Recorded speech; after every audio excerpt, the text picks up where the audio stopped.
வெய்ய காலம் ஆரம்பிச்சிருச்சுங்க. இதுக்கு மேல வந்து ஆடு, மாடு வந்து நம்ம 10 மணிக்கு மேல வெயில்ல விடவே கூடாது. காலையில நேரமா 6 மணிக்கே கொண்டு போய் நம்ம எங்க கட்டினாலும், கரம்பு இது மாரி தோட்டத்தில கட்டிட்டு 10 மணிக்குள்ள நம்ம புடிச்சிட்டு வந்து கட்டி, முடிஞ்சா தண்ணி நல்லா மாட்டுக்கெல்லாம் தண்ணி ஊத்தி விட்டு நெவுல்ல கட்டிறணும். அதுக்கப்புறம் சாயந்தரமும் தண்ணி வச்சு தான் மாட்ட மறுபடியும் தீனி போட்டு கட்டணுங்க. ஏன்னா வெய்ய வந்து ரொம்ப அடிக்குது. நம்ப எப்படி ஒரு நாளைக்கு எத்தன வாட்டி தண்ணி குடிக்கிறோம்? மாடு வந்து கேட்குமா? ஆடும் கேட்குமா? நம்ப நெனச்சப்ப தண்ணி வைக்கலாம். அது வந்து இப்ப இதுக்கு மேல வெய்ய காலங்கிறதால தண்ணி நெறையா குடிக்கும். இப்போ ஒரு 2 டைம், 3 டைம் தண்ணி வைக்கணும். நெனச்சப்ப தண்ணி ஊத்தி விடணும்.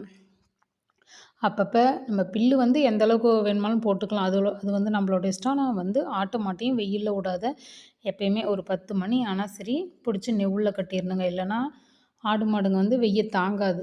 முன்ன மாரி மாடுலாம் வந்து கொஞ்சம் வெய்ய தாங்கும். இப்பலாம் வந்து மாடுலாம் வெய்ய தாங்காதுங்கிறதால, புடிச்சு நெவுல்ல கட்டி தீனி போட்டு தண்ணிய வச்சு கட்டிவிட்டா, அது பாட்டுல பாவம் செவனேன்னு படுத்து கிடக்கும்.